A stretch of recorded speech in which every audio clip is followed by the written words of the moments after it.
to Tuesday Tales. Today we're going to hear some more stories about, we're going to hear more tales about creatures with tails, animal stories. And today is going to be Pet Day. We're going to read stories about pets, some normal pets and some a little different pets. So we'll get started with that in just a second. But I just want to remind you, if you haven't already gone to luzernlibraries.readsquared.com and signed up for the summer reading program, you should really think about doing that. There's a lot of fun things you can do online, and it links you to things that we're doing in person too. Crafts that you can pick up at the library and other fun things. And when you go there, you'll see we are partnering with the Page Turner Animal Adventures, which opens up a whole variety of programs, from fun shows you can watch to crafts you can do, virtual field trips, lots of fun things. So check out the Read Squared, luzernlibraries.readsquared.com to sign up and keep track of your reading, and you can even earn some prizes that you can pick up at the library. So let's get started with our stories today. And I said some are normal pets and some are pets that you might not think about having, such as, would you like to have a pet rhinoceros? And that's the name of this book. Well, it's My Rhinoceros. It's by John Agee. I hope I'm saying his name correctly, Agee. And it's published by Scholastic. So, in our first, before we even get into the story, we see a little boy in what looks like a pet shop, all kinds of interesting animals. And when he comes out of the pet shop, guess what he has? He says, "When I bought my rhinoceros, I didn't really know what I was getting into." And that's a good lesson. If we're getting a pet, we should learn about them before we take them home, right? Well, he was a nice animal, quiet, shy. He stayed in the yard, and he kept to himself. After a couple of days, I noticed that my rhinoceros wouldn't chase a ball. He's throwing the ball and says, "Fetch." Or a stick, "Fetch." Nope, not moving. Or a frisbee. Oh, come on. He didn't roll over. He didn't do anything.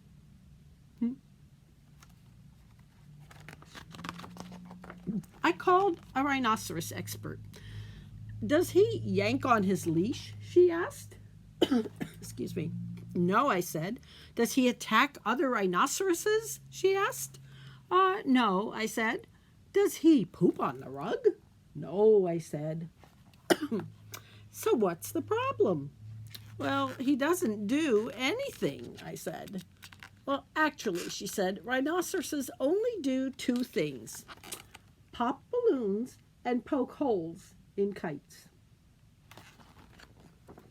I couldn't believe it. Pop balloons and poke holes in kites? How pathetic. And he's imagining here. I thought, what if we went to the park and there was a man selling balloons? He's imagining his rhinoceros attacking all those balloons. Luckily, nothing happened. Oh, there they are at the park. He's ignoring the balloon man. But what if somebody was flying a kite? And now he's imagining his rhinoceros poking a hole in that little girl's kite. But lots of kids were flying kites, and nothing happened. My rhinoceros didn't pop balloons, and he didn't poke holes in kites. I began to wonder about my rhinoceros. Maybe he was a clunker. Maybe I should have bought a hippopotamus instead.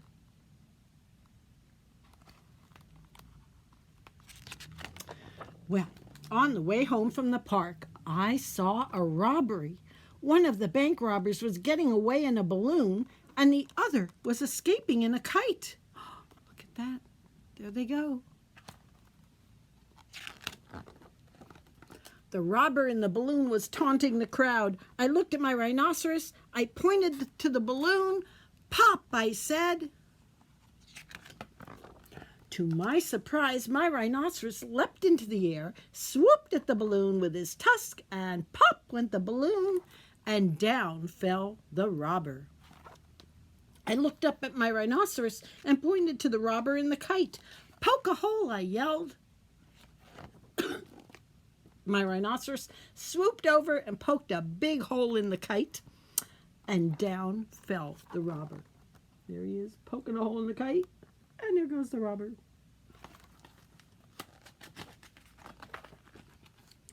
Everybody was amazed by my rhinoceros. The police chief raced up to me. "Is this your rhinoceros?" "Why, yes," I said. "Well, you've got a really special one. He can pop balloons and poke holes in kites." "I know," I said. "And guess what else he can do?" "He can fly, too."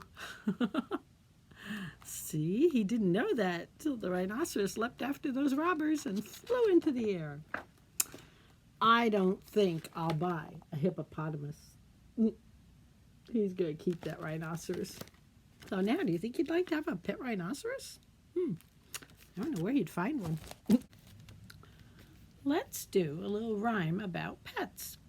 Now, in our story about my rhinoceros, our friend here went to a pet store and came out with a rhinoceros. We have a little rhyme called "I went to the pet store," and you have to guess what pet we're going to get. Okay? And this is how it goes. I went to the pet store and made a special wish. The pet that I wanted was a very special...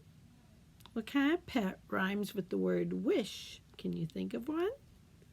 A very special fish, of course. Let's put our fish right here. There he is.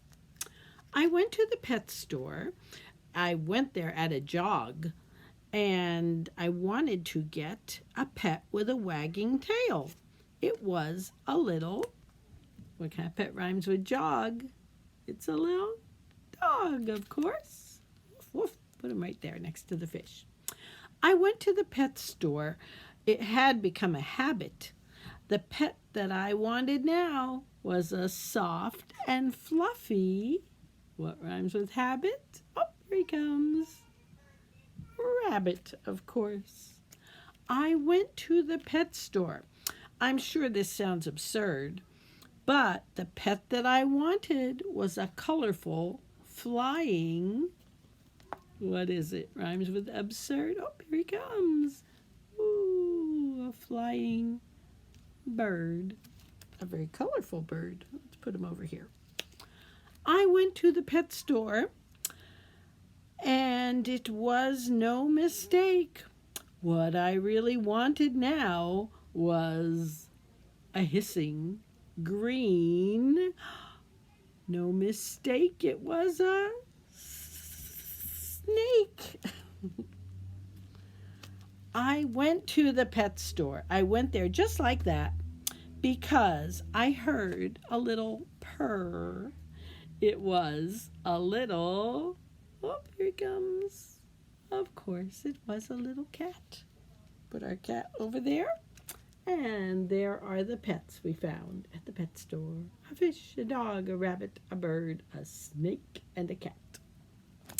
Okay, now we're going to do a story about one of my favorite characters, the pigeon. Have you heard stories about the pigeon?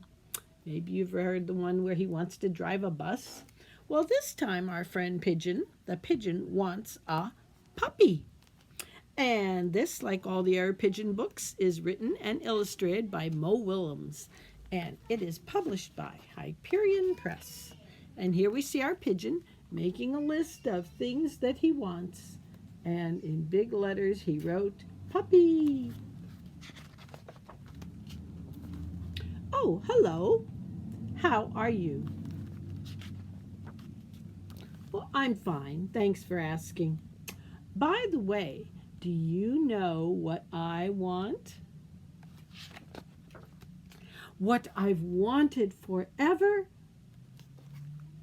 At least since last Tuesday. Ah, puppy! Oh, puppy, puppy, puppy.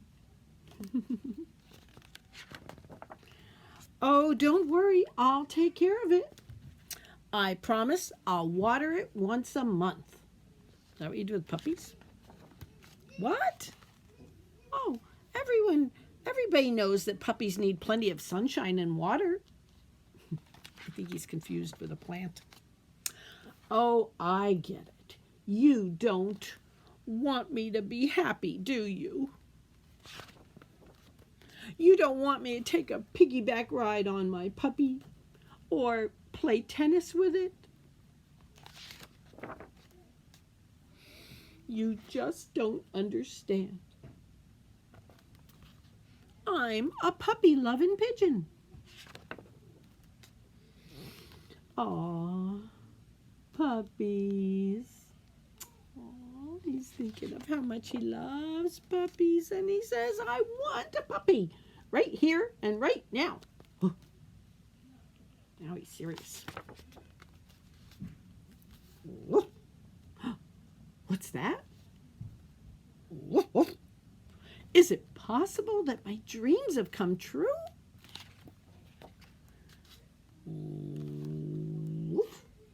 Ah!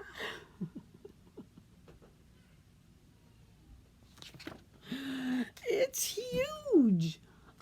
The teeth, the hair, the wet nose, the slobber, the claws. I mentioned the teeth, right? Oh, really, I had no idea.